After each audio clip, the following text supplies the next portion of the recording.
আজরাইলে যখন আল্লাহর রাসূলের রূহ কবজ করতেছে, ওই সময়ও তিনি দাইয়ান ইলাল্লাহ, তখন বলতেছে উম্মত রে নামাজ পড়িস, নামাজ পড়িস।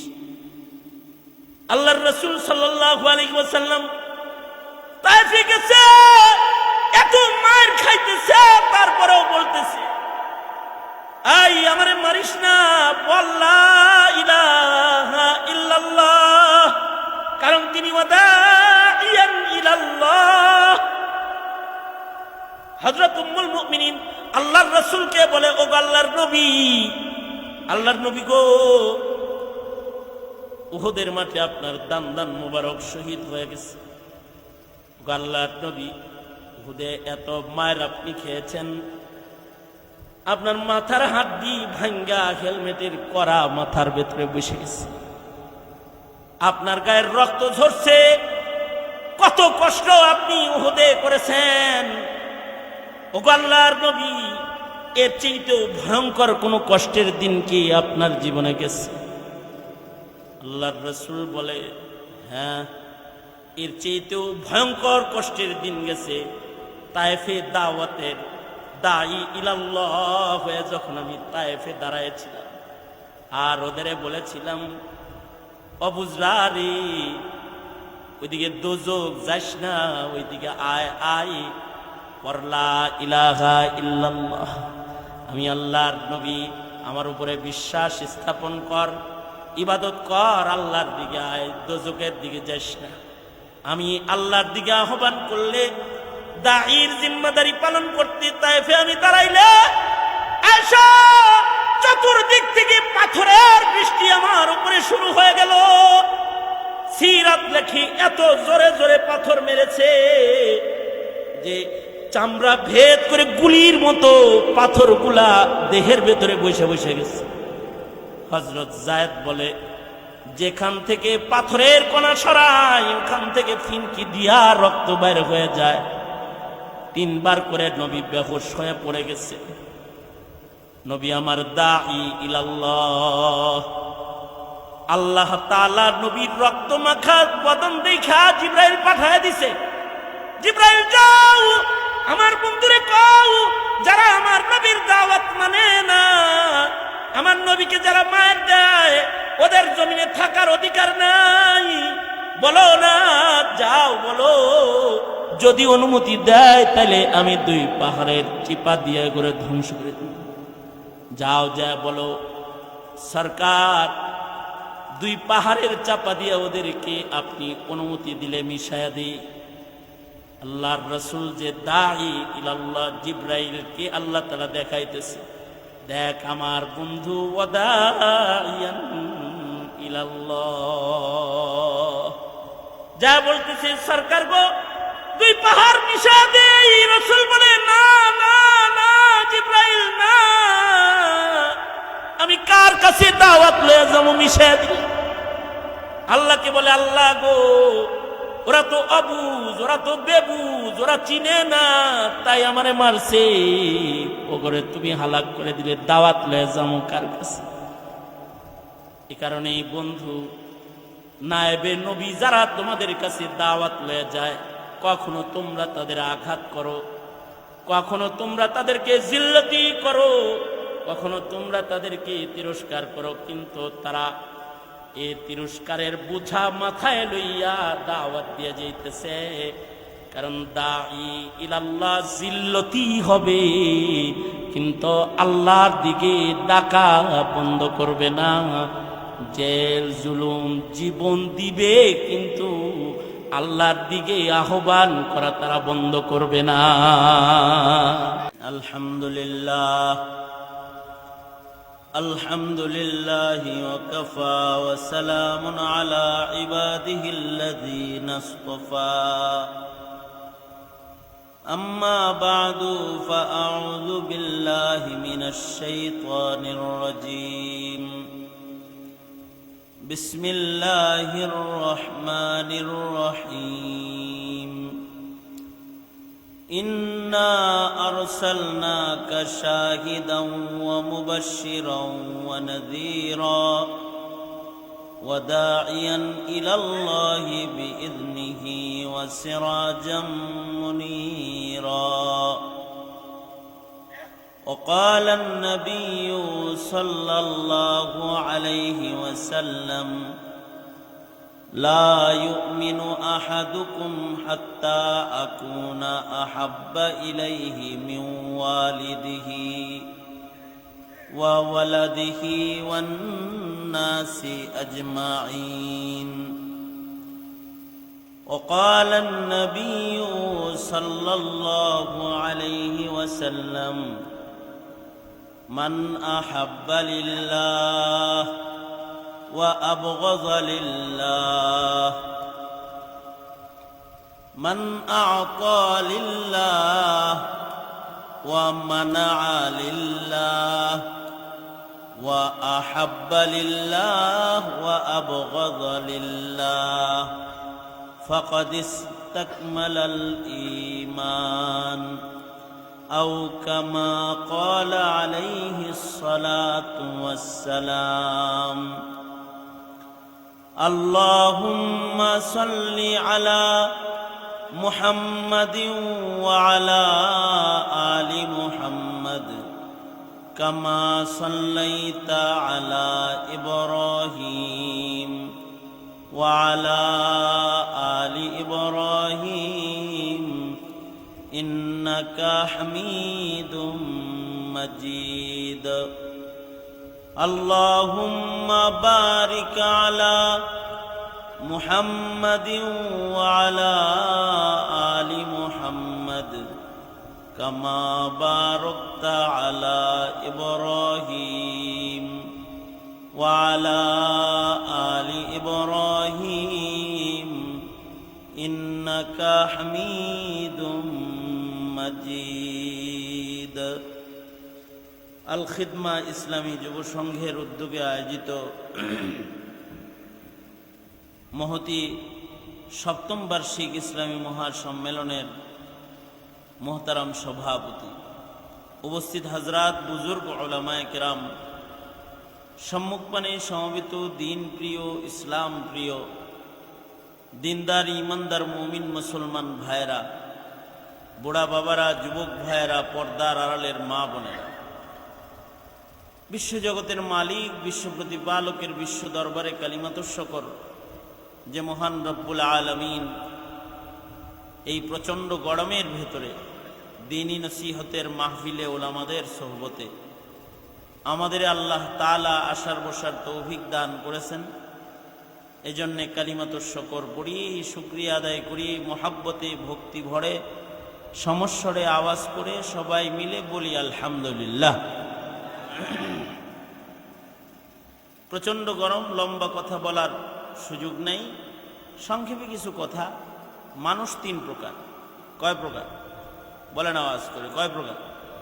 তিন প্রকার। এক প্রকারের মানুষ হলো এই বসো। এক প্রকারের মানুষ হলো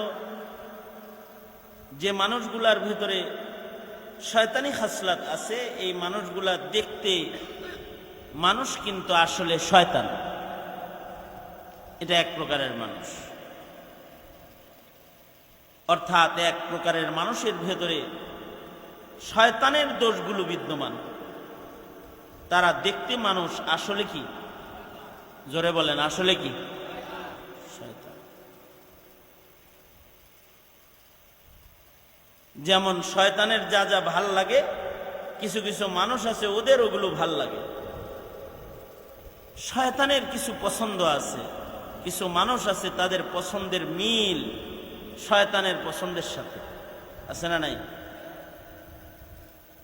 শয়তান মানুষের ক্ষতি চায়, কিছু কিছু মানুষ আছে মানুষের ক্ষতি কামনা করে। শয়তান মানুষকে দোজখে ফেলতে চায়, কিছু কিছু মানুষ আছে মানুষকে দোজখে ফেলতে চায়, আছে না?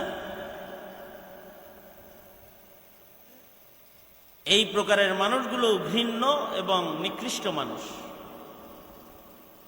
তারাও মানুষের ঘরে জন্ম হয়েছে, দেখতে তারা ইনসান, আসলে শয়তান।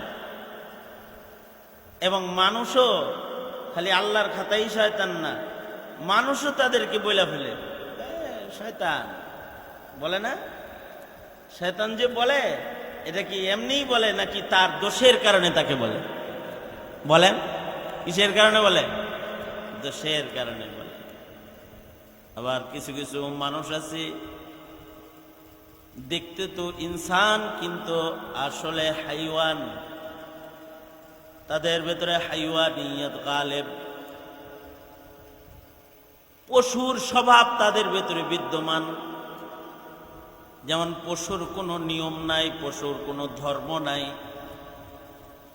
কিছু কিছু মানুষ আছে মানুষগুলারও ধর্মকর্ম নাই,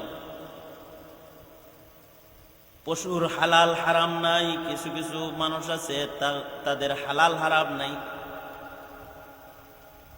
কিন্তু আশ্চর্য বিষয়, কোনো পশুর ভেতরে যদি মানুষের সমাজে বসবাসের কোনো গুণ পাওয়া যায়,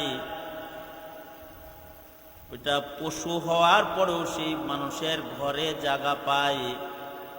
কারণ তার ভেতরে দেখতে সে পশু হলেও তার ভেতরে মানবিক গুণ বিদ্যমান হয়েছে। সে দেখতে পশু কিন্তু তার ভেতরে মানবিক গুণাবলী এসে যাওয়ার কারণে তাকে মানুষ তাদের বিছানায় জায়গা দেয়, মানুষ তাদের ঘরে জায়গা দেয়, মানুষ তাদের গাড়িতে জায়গা দেয়, মানুষ তাদের কাঁধে জায়গা দিয়ে দেয়। আছে না? যেমন উদাহরণস্বরূপ কোন বিড়ালের ভেতরে যদি গুণ পাওয়া যায়, এই বিড়ালটা হাইওয়ান হলেও ইনসানের বিছানায় জায়গা পাওয়া যায়, ঠিক না? আমি গত শুক্রবারে আমার এক মুসল্লির বাসায় গেছি, যা দেখি তার বিড়ালের শুইবার খাট আছে, বিড়ালের বাথরুম আছে, বিড়াল বড় যতন করে কোলে লয়, বিড়ালটা ভদ্র,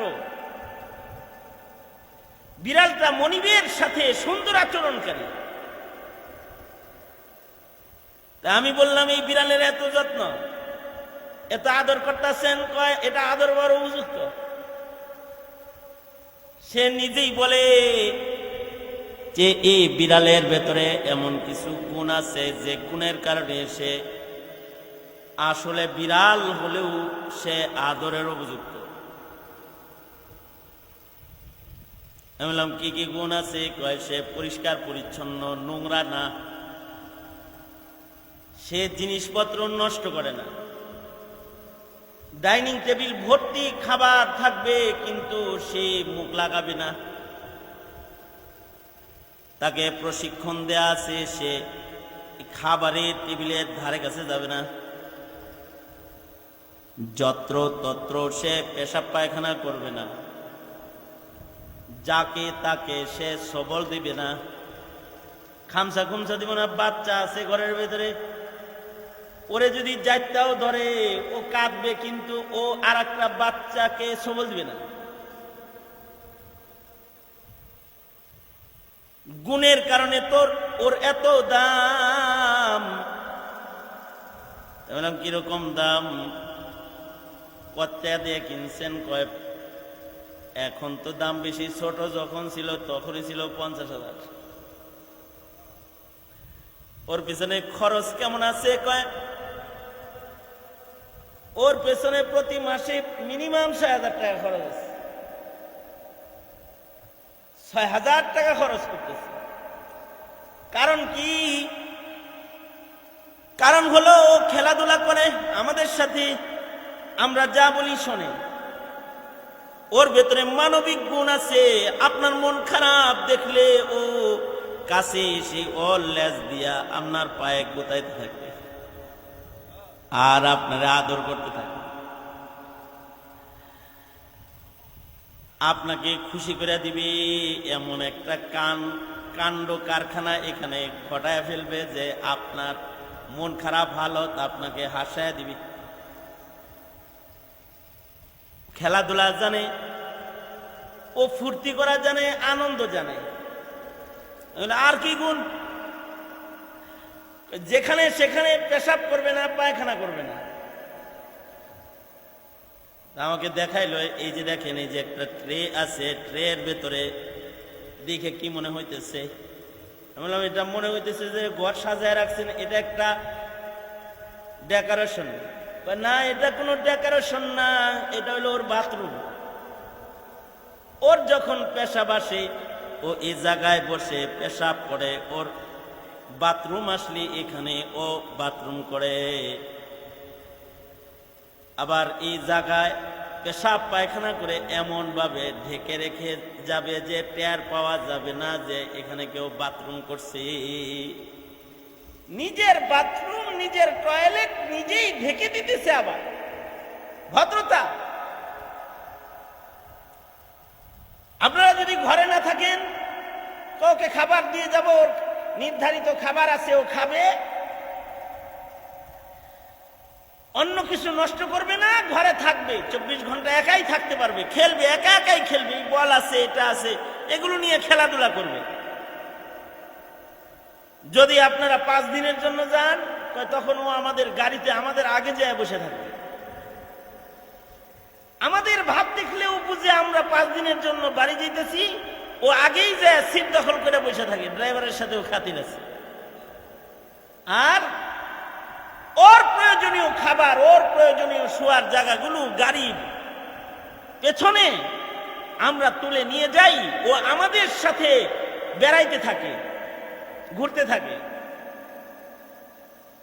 ওর ভেতরে কিছু মানবিক গুণ থাকার কারণে ও মানুষের সাথে বসবাসের মতো উপযুক্ত হয়েছে। আসলে সে কিন্তু মানুষ নয়, কিন্তু মানুষের ঘরে সে মানবিক গুণের কারণে জায়গা পায়।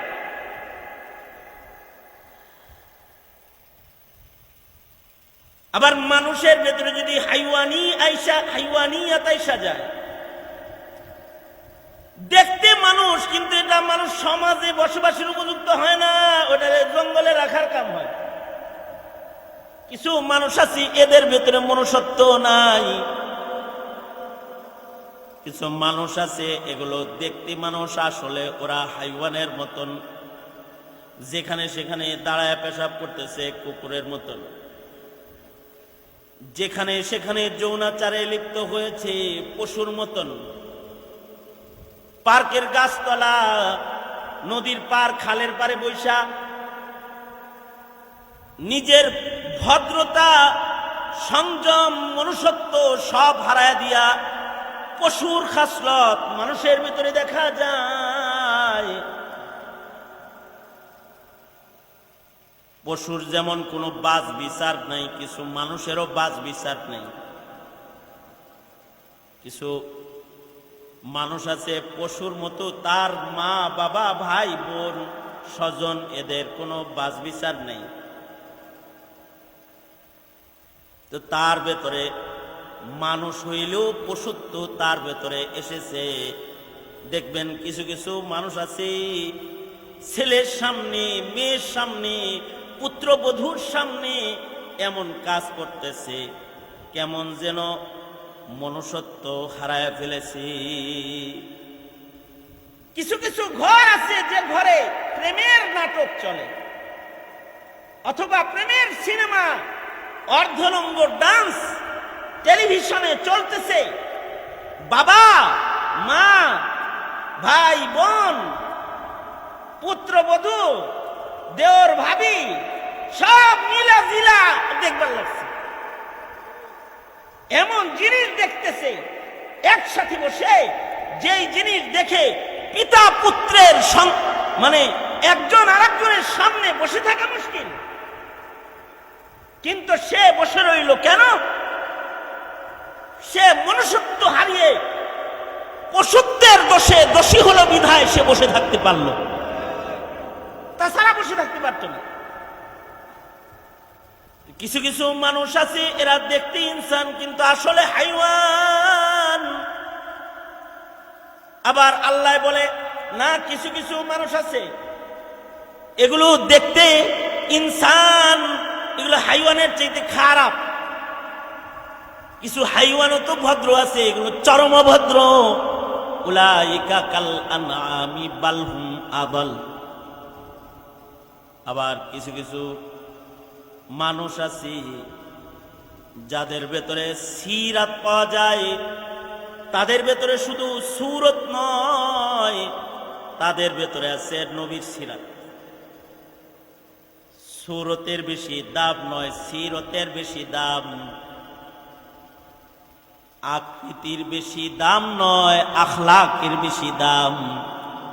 এ কারণেই কিন্তু ময়দানে মাহশরে বনি আদমের আমল ওজন করার আগে আল্লাহ তাআলা বনি আদমের আখলাক ওজন করবে। বনি আদমের চরিত্রকে আগে ওজন করা হবে, তার চরিত্রটা কেমন। আমল ওজন পরে, চরিত্রের ওজন আগে। যদি চারিত্রিক গুণাবলীর মানদণ্ডে সে ভালো হয়, তখন তার আমলের ওজনও ভালো হয়ে যাবে। সুবহানাল্লাহ, জোরে বলেন। এই যে চারিত্রিক মানদণ্ডে একটা মানুষকে মানুষ বানানো, কি দিয়ে একটা মানুষকে চারিত্রিক গুণাবলীর মানুষ বানাবে? সারা দুনিয়ার আনেওয়ালা কিয়ামত পর্যন্ত মানুষের জন্য মানুষগুলাকে পশুত্ব ও শয়তানিয়াত থেকে রক্ষা করে তাদের ভেতরে ইনসানিয়াত পয়দা করার জন্য আল্লাহ তাআলা একজন মহামানবকে পৃথিবীতে পাঠিয়েছিলেন।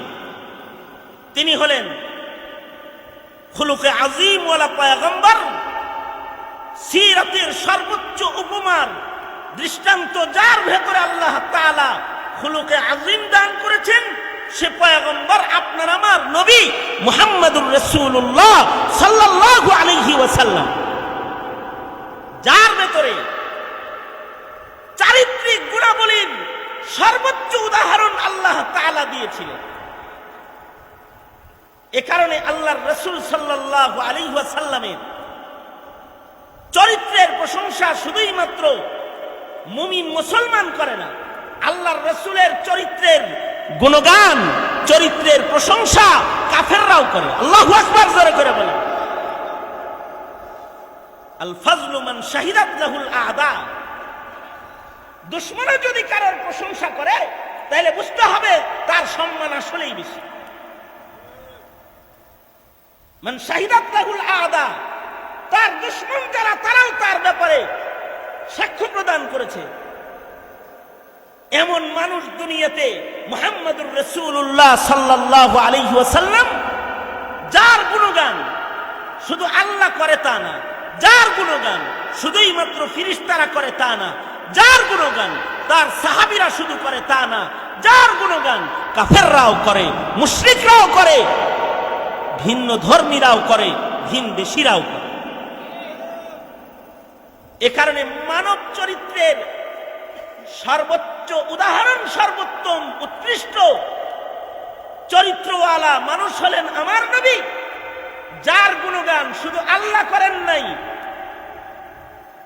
যার গুণগান, যার প্রশংসায় কাফেররাও কিতাব লিখেছে, বই লিখেছে। আমাদের সন্তানরা নিজের এই নবীর চরিত্র এটা জানে না, তাই নবীকে চিনে না, তাই নবীর হক আদায় করতে জানে না, তাই নবীর প্রেম প্রকাশ করতে জানে না, তাই নবীকে যারা গালি দেয় তাদের সাথেও তারা চলতে তৈয়ার হইয়া যায়, তাদের সাথেও চলে মুসলমানের বাচ্চারা। অথচ নিজের পয়গম্বর সম্পর্কে জানে না। অথচ কিয়ামত পর্যন্ত আল্লাহ তাআলা যত মানুষই পৃথিবীতে আসবে, সকল মানুষকে পশুত্ব থেকে মনুষ্যত্বের আখলাকে আনতে, শয়তানি থেকে ঈমানিয়াতের জিন্দেগিতে আনতে, যাকে আল্লাহ তাআলা কিয়ামত পর্যন্ত পয়গম্বর হিসাবে প্রেরণ করেছেন, তিনি হলেন আপনার আমার নবী মুহাম্মদুর রাসূলুল্লাহ সাল্লাল্লাহু আলাইহি ওয়াসাল্লাম। তার সুরতের সৌন্দর্য তো আছেই, তার সুরত তো দামি আছেই, তাকে আল্লাহ তাআলা এমন একটা সিরাত দান করেছেন, এমন একটা চরিত্র আপনার আমার নবীকে আল্লাহ তাআলা দান করেছেন, যে আপনার আমার নবীর বদনাম বলার মতো কোনো মানুষ পৃথিবীতে নাই। আপনার আমার নবীর গুণগান কাফেররাও গায়, আপনার আমার নবীকে যে গালি দেয় সেও নবীর প্রশংসা করে তারপরে গালি দেয়, কারণ তার নামই আল্লাহ তাআলা লিখেছেন মুহাম্মদ, তিনি প্রশংসিত। এ কারণেই দুশমনরাও নবীর দোষ কখনো বলে নাই, দুশমনরাও নবীর দোষ বলে নাই। নবী আলাইহিস সালাতু ওয়াস সালাম ৬ষ্ঠ হিজরিতে যখন কাফেরদের সাথে চুক্তিপত্রে আবদ্ধ হয়ে গেলেন, যে সন্ধি চুক্তি হয়েছিল, এই চুক্তির একটা পার্ট ছিল যে মক্কা থেকে কোন লোক মদিনায় গেলে তুমি রাখতে পারবে না, ফেরত দিবা, কিন্তু কেউ যদি মক্কা থেকে মদিনায় চলে যায় ফেরত দিবা, কিন্তু মদিনা থেকে কেউ মক্কায় এলে আমরা ফেরত দিব না। অর্থাৎ এই যে চুক্তি হইতেছে, এই শান্তি চুক্তি চলাকালীন অবস্থায় মক্কা থেকে মুসলমান হয়ে কেউ তোমার কাছে হিজরত করলে তুমি জায়গা দিতে পারবে না। এটা নবীজির সাথে কুফারদের একটা শর্ত ছিল। আল্লাহর রাসূল সাল্লাল্লাহু আলাইহি ওয়াসাল্লাম তো কাফেরদের সাথেও কখনো ওয়াদা খেলাফি করেন না। নবী আলাইহিস সালাতু ওয়াস সালাম যারা মুসলমান হয় তাদেরকে মদিনায় হিজরত করতে নিষেধ করলেন। দুই একজন যারা চলেও গেল তাদেরকে আল্লাহর রাসূল নিজে ফেরত দিয়ে দিলেন। এই যে এই সময়টা, যে সময়টা মুসিবতের এক পাহাড় মুসলমানদের উপরে, মক্কায় অবস্থানরত মুসলমানদের উপরে, ওই সময় মক্কায় যারা মুসলমান হয় তারা হিজরত করে তারা হেরাকলের দরবারে চলে যায়, সেখানে যায় পাড়ি জমায়। হিজরত করে বাদশাহ হেরাকলের আওতাধীন তারা শান্তির জিন্দেগি যাপন করে।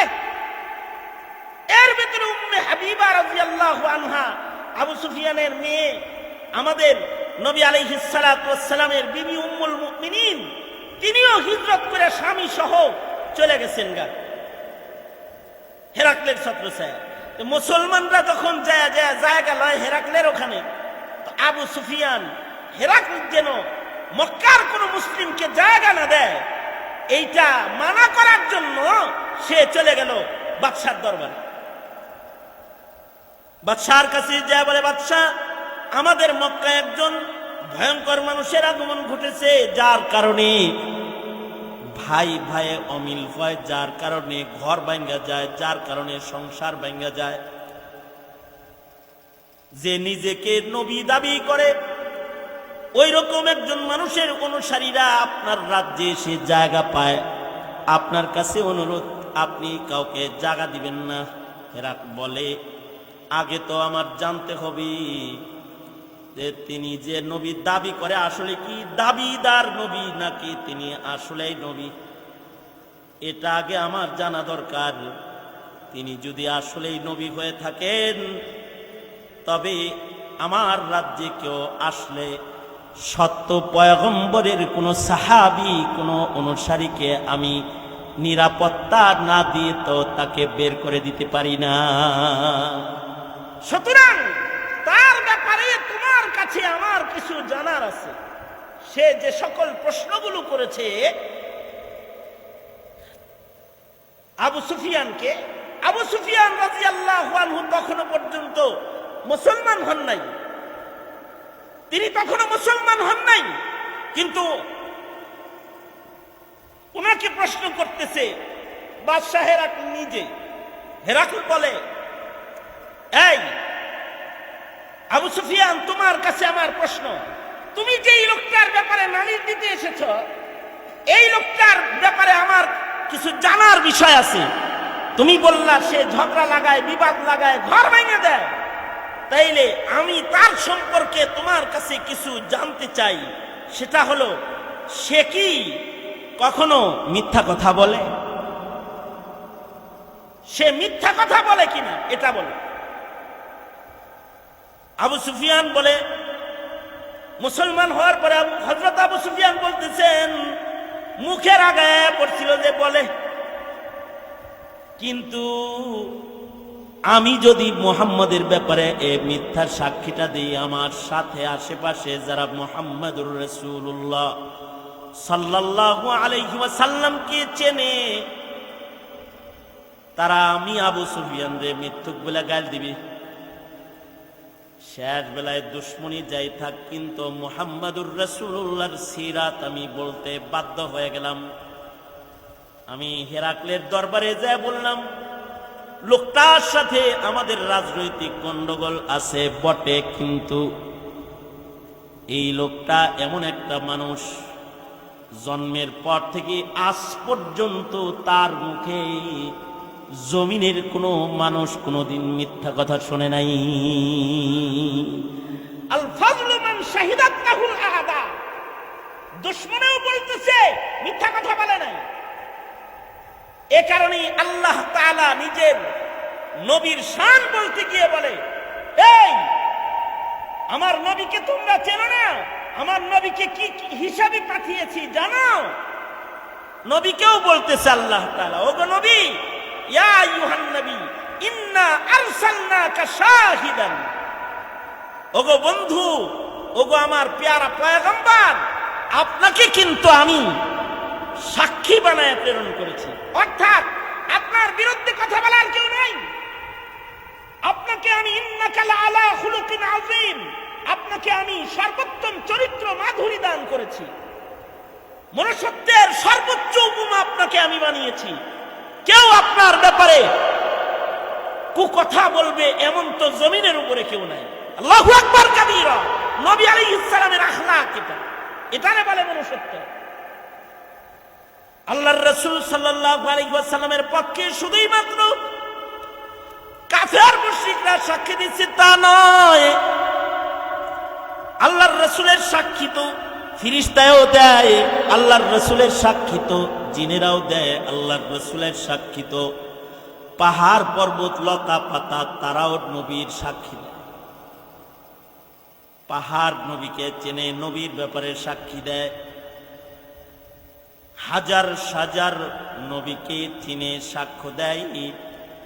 জামাদাত নাবাতাত নবীকে চিনে সাক্ষ্য দেয়।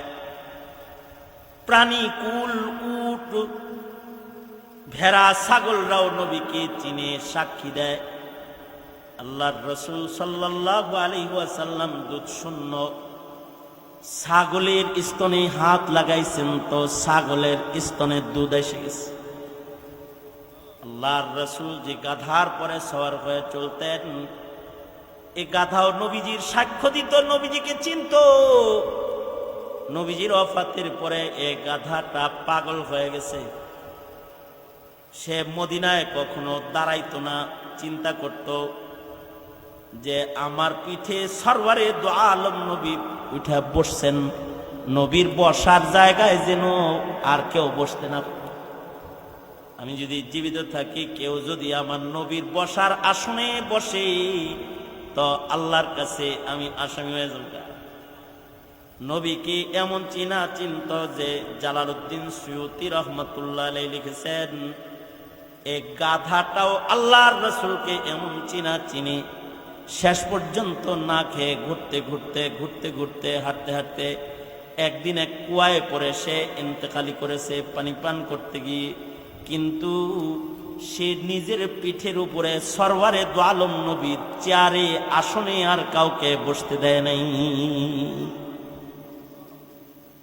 গাধায় নবীর চেয়ারে কাউকে বসতে দিল না। আর মুসলমানের বাচ্চা মুসলমানের ঘরে জন্মায়া মির্জা কাদিয়ানীকে নবীর নবুয়তের চেয়ার দিয়া দেয়। কখন দেয়? না চিনে যখন তখন দেয়।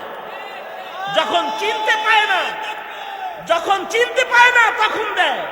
কারণ সে তার রাসূলকে চিনে না, নবীকে সে বুঝে না, নবীকে সে চিনে না। মনুষ্যত্ব পাবে কোথায়? চিনেছে তো ডারউইনকে, চিনেছে নাস্তিকবাদকে, চিনেছে ইহুদ নাসারাদেরকে। মুহাম্মদুর রাসূলুল্লাহ সাল্লাল্লাহু আলাইহি ওয়াসাল্লামকে চিনে নাই। তাই নবীকে নকল করে ইনসানিয়তের গুণ অর্জন করতে পারে নাই। জন্মাইছে মুসলিম হিসাবে, মরছে হাইওয়ান অথবা শয়তান হিসাবে। এ কারণে হার হার মুসলমানকে ওয়াজ করতে হয়, নসিহত করতে হয়, ইনসানিয়ত শিক্ষা দিতে হয় আমাদের। কেন? উম্মতকে রাসূল চিনাইতে হয় যে, কারণ রাসূল না চিনলে তো আপনার আমার গতি নাই। মরার সাথে সাথে প্রশ্ন করা হবে মান নাবিয়ুকা। কবরে যখন আপনারা আমারে রাখবে, মৃত্যুর পরে যখন কবরে নামাইবে, তো কবরে 3 প্রশ্ন করবে। 1 নাম্বার প্রশ্ন করবে তোর রবকে বল, মান রব্বুকা। বলতে হবে আমার মুখে তখন আমার রব আল্লাহ। প্রশ্ন করবে মা দীনুকা, তোর ধর্মের নাম কি কহ। তখন যদি ইসলাম না চিনো মুখে বলতে পারবে না আমার ধর্ম ইসলাম। ওখানে যায় আওয়ামী লীগ বিএনপি আর জাতীয় পার্টির দলের পরিচয় দিলে কবরের ডান্ডা বন্ধ হবে না, কবরের আযাব বন্ধ হবে না। সেদিন তোমাকে বলতে হবে আমার ধর্ম দ্বীনি ইসলাম। তুমি যদি ইসলামকে নাই চিনো তো তুমি কিভাবে বলবে যে তোমার ধর্ম ইসলাম? তোমাকে প্রশ্ন করা হবে মান নাবিয়ুকা, তোমার নবী কে? তুমি মুসলিম হয়ে নিজের নবী চেনো নাই, নেতা চিনছ, দল চিনছ, নবী চেনো নাই, ধর্ম চেনো নাই। বলো হে মুসলিম ভাই, কেমনে তুমি বলবে আমার নবী মুহাম্মাদুর রাসূলুল্লাহ? কিভাবে বলবে তুমি? এ কারণে আল্লাহ তাআলা নবীকে চিনাইছেন, বান্দারা তোমরা আমার রাসূলকে চেনো। ইন্না আরসালনাকা শাহিদাও ওয়া মুবাশশিরাও ওয়া নাযীরা। ইন্না আরসালনাকা শাহিদাও ওয়া মুবাশশিরাও ওয়া নাযীরা ওয়া দাঈয়ান ইলাল্লাহ ওয়াদাইয়ান ইলাল্লাহি বিইذনিহি ওয়াসিরাজাম মুনীরা। আমার নবীর কিছু সিফাত বলতেছি আমি। আমার নবী শাহিদ, আমার নবী সাক্ষী। নবীর সাক্ষী হাইওয়ান জানোয়ারে দেয়, নবীর সাক্ষী উটে দেয়। জাহেদ কাউসারি বলে উট রাসূলকে চিনে, সহিহ হাদিস। আল্লাহর রাসূলের কাছে এসে উট বিচার দেয়। পাখি রাসূলকে চিনে, পাখি কবুতর নবীজিকে পাহারা দেয়। মাকড়সা নবীকে চিনে, নবীর গুহার উপরে মাকড়সা বৈশা নবীরে পাহারা দেয়। আল্লাহু আকবার। আমার নবীকে পানি চিনে। সিরাত লেখি নবী যখন আমিনার পেটে, মা আমিনার পেটে, নবী পেটের ভিতরে আছে কিন্তু পানি নবীজিকে চিনে। আমিনা কলসি লইয়া কূপের পারে গেলে পানি রাসূলকে চিনে, কূপের উপরে চলে আসে। আমিনার যেন উকি মারতে না হয়, পেটে আছে সরওয়ারে দো আলম, তিনি যেন কষ্ট না পায়। মেঘমালা রাসূলকে চিনে, আমিনাকে ছায়া দেয়। আল্লাহর রাসূল যেখানে বসে সেখানে নবীজিকে গাছ ডাল নিজের ডানা ঘুরায়া ছায়া দেয়। আল্লাহর রাসূল নিজের চাচার সাথে বাণিজ্যে গেছেন, আবু তালিবের সাথে আল্লাহর রাসূল ব্যবসার কাজে গেছেন। তখনও আল্লাহর রাসূল ছোট, বয়স কম। আল্লাহর নবী মাত্র 9-10 বছর বয়স। চাচার লগে বাণিজ্য সফরে গেছেন। এক জায়গায় আল্লাহর রাসূল বসে রয়েছেন, তো ওখানে পাদ্রী দেখবার লাগছে যে এই একটা ছেলে আছে, যেই ছেলেটাকে গাছ ছায়া দেওয়ার জন্য গাছ আগায়া তার মাথার উপরে ডানা নিয়ে যায়। গাছ তাকে ছায়া দেওয়ার জন্য ইস্তেকবাল দেয়, তার ছায়া লম্বা হয়ে সামনে যায়। আল্লাহর রাসূল সাল্লাল্লাহু আলাইহি ওয়াসাল্লামকে দেখে পাদ্রী কাফেরও সাক্ষী দেয়। পাদ্রী বলে, এই তোমরা যে কাফেলা আসছো, কই থেকে আসছো? কয় মক্কা থেকে আসছি। এই কাফেলার সর্দার কে? কয় কাফেলার সর্দার আবু তালিব।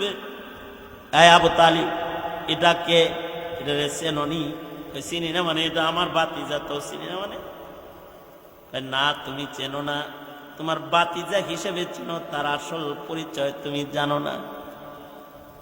তুমি তোমার বাতিজা সাধারণ মানুষ না, তুমি তারে চেনো না, তাই তুমি তাকে নিয়ে মক্কার বাইরে আইছো। আর এক কদম সামনে যাইবা না, তাড়াতাড়ি নিজের ভাতিজারে লইয়া এখানে ব্যবসা মুলতবি, এখানে মাল বেচা নিজের ভাইস্তা লইয়া মক্কায় চলে যাও, কারণ দুশমনরা তাকে পেলে তার উপরে আক্রমণ করবে। আমি তাওরাতের হাফিজ, তার চেহারা দেখে আমি বুঝতেছি তিনি পয়গম্বর মুহাম্মদ। তার নাম কি? মুহাম্মদ। জি, তার নাম মুহাম্মদ। কয় তাহলে সে আখিরি জামানার পয়গম্বর ছাড়া আর কেউ না। আসমানি কিতাবে পড়ছি এই জায়গায় তিনি এক সময় আসবেন, তাই আমি এখানে বসে আছি। আসলে তারে এক নজর দেখমু। আবু তালিব রে, তাড়াতাড়ি ভাতিজা লইয়া চলে যাও। তোর ভাতিজা যখন নবী হবে 40 বছর বয়সে, আমি যদি ওই সময় বেঁচে থাকি তো চেষ্টা করব আমি তার হাতের মুসলমান হইতে। তাড়াতাড়ি এখান থেকে জাগা। ইন্না আরসালনাকা শাহিদাও ওয়া মুবাশশিরাও ওয়া নাযীরা। নবীজিকে সাক্ষী বানায় আল্লাহ তাআলা পাঠাইছেন। নবীজির সাক্ষী পাদ্রী দেয়, নবীজির সাক্ষী পাথর দেয়, নবীজির সাক্ষী হাজার সাজার দেয়, পাহাড় দেয়। তুমি দাও না যে তোমার নবী শেষ নবী। তুমি কাদিয়ানীর সাথে কথা বলতে পারো না, তুমি কাদিয়ানীর প্রতিরোধ করতে পারো না, তুমি তোমার নবীর নবুয়তকে তুলে ধরতে পারো না। কিভাবে কাউসার কামনা করো আর কিভাবেই তুমি শাফাআতের কামনা করতে পারো যে তোমাকে মুহাম্মদুর রাসূলুল্লাহ সাল্লাল্লাহু আলাইহি ওয়াসাল্লাম শাফাআত করবে আর কবরে তুমি গিয়ে রাসূলকে চিনবে? এ কারণে রাসূল চিনো ভাই, রাসূল চিনো। নবীকে যত চিনবা তত নবীর হক আদায় করতে পারবা। আমি তো বলি আমার দোস্ত আহবাব বন্ধু বান্ধব আপনারা যারা এখানে আসছেন, আপনাদেরকে বলবো আপনার সন্তানকে রাসূল চিনানোর মেহনত করেন। আপনার সন্তানকে দেব দেবী চিনানো হয়, আপনার সন্তানকে গোমাতা চিনানো হয়, আপনার সন্তানকে ট্রান্সজেন্ডার শেখানো হয়, আপনার সন্তানকে ডারউইনের মতবাদ চিনানো হয়, কিন্তু আপনার সন্তান মহানবীকে চিনে না, আপনার সন্তান বিশ্বনবীকে চিনে না। আপনার সন্তানকে যদি আপনি মানুষ বানাইতে চান তো তার সামনে খেলোয়াড়, অভিনেতা আর নোবেল বিজয়ী মানুষদেরকে তাদের সামনে দিলে হবে না। তাদের সামনে, সন্তানদের সামনে তাকে তুলে ধরতে হবে যার অনুকরণ করলে সে হবে আল্লাহর পছন্দের জান্নাতি মানুষ, যার অনুসরণ করলে হাইওয়ানিয়ত দূর হবে, যার অনুসরণ করলে শয়তানিয়ত দূর হয়ে তার ভেতরে ইনসানিয়ত আসবে। এই ইনসানিয়তের প্রশিক্ষণ দেওয়ার জন্য দরকার উম্মতের প্রতিটি উম্মতের সামনে তার রাসূলকে সুস্পষ্ট করে তুলে ধরা। এটা জরুরি। এই কারণে উলামায়ে কেরাম বসেন তো রাসূলের কথা বলেন, উলামায়ে কেরাম বলেন তো নবীর আখলাককে তুলে ধরেন। এই দেশের মৌলবীরা কারোর চেয়ার নিয়ে টানাটানি করে না। এই দেশের মৌলবীরা জাতির ঈমান শিখায়েছে, জাতিকে ইসলাম শিখায়েছে, জাতিকে মুহাম্মদুর রাসূলুল্লাহ সাল্লাল্লাহু আলাইহি ওয়াসাল্লামের শান শিক্ষা দিয়েছে। এই শান শিক্ষা দেওয়ার কারণেই যারা এই মাটিতে কাদিয়ানীর দালাল, যারা এই মাটিতে ইহুদির দালাল, নাস্তিকের দালাল, মুরতাদের দালাল যারা, আর যারা ইহুদ নাসারাদের যারা জনসারী, যারা এদের ভালো লাগে না, তারা তখন যারা রাসূল তুলে ধরে তাদেরকে সন্ত্রাসীর তকমা লাগায় জেলখানায় ডুবায়া, জেলখানায় ভরে রেখে তাদেরকে হত্যা করতে চায়, শহীদ করতে চায়। এই যে বেবুঝ হালাত আমাদেরও, যে আমরা নিজেরাও রাসূল চিনি না, আমরা নিজেরাও নিজেদের নবীকে চিনি না, আমরা আমাদের নবীকে চিনি না, আমাদের সন্তানরা নবীকে চিনি না। তাহলে নবীজির একটা শান হলো নবীজি সাক্ষী, নবীর সাক্ষী সবাই দেয়। নবীজির আরেকটা শান হলো ইন্না আরসালনাকা শাহিদাও ওয়া মুবাশশিরাও ওয়া নাযীরা। নবীজি মুবাশশির, নবীজি নাযীর। আল্লাহর রাসূল সুসংবাদদাতা, আল্লাহর রাসূল ভীতি প্রদর্শনকারী, আমাদের কবর চিনানেওয়ালা। নবী যদি আমাদের কবর না চিনাইতো তাহলে আমরা কানতাম না। আল্লাহর রাসূল কবর চিনেছেন, আখিরাত চিনেছেন, জান্নাত দেখেছেন, জাহান্নাম দেখেছেন, উম্মতের কাছে পেশ করেছেন। আল্লাহর রাসূল সাল্লাল্লাহু আলাইহি ওয়াসাল্লাম ভালো করে হাসতে পারতেন না, কারণ রাসূল জাহান্নাম দেখেছেন, আল্লাহর রাসূল আযাব দেখেছেন। সব দেখে দেখে আল্লাহর রাসূল উম্মতকে এসে ভয় দেখায়। নাজির পয়গম্বর বলে, উম্মতেরা রে, লাউ আলিম লা যাহিকুতুম কালিলাও ওয়ালা বাকাইতুম কাসীরা। আল্লাহর রাসূল বলে, এই আমার উম্মতেরা, সাহাবীরা, আমি যা জানি, আমাকে আল্লাহ যা দেখাইছে, তা যদি তোরা দেখতি, তা যদি খালি তোরা দেখতি, আমি নাজির পয়গম্বরে তোদেরকে বলছি, আমি যা সচক্ষে দেখে এসেছি, আমি দোজখের আগুনের গর্জন কানে শুনে এসেছি, আমি আমার চোখ দিয়ে জাহান্নামের আযাব দেখে এসেছি। আমাকে আল্লাহ তাআলা যা কিছু খুলে দেখাইছে, তা যদি তোরা দেখতি আর তা যদি তোরা জানতি, তো লা যাহিকতুম কালিলা, কম করে হাসতি আর বেশি করে তোরা খালি কাঁদতি। এ হলো মুহাম্মাদুর রাসূলুল্লাহ সাল্লাল্লাহু আলাইহি ওয়াসাল্লাম। তিনি যদি তোমাকে আমাকে জান্নাত না দেখাতো, জান্নাত বুঝতাম না, জাহান্নাম সতর্ক নাজির না করতো, তো আমরা সতর্ক হইতে পারতাম না।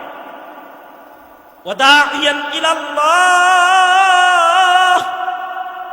সুখে দুঃখে কষ্ট ক্লেশে সব জায়গায় তিনি দাইয়ান ইলাল্লাহ।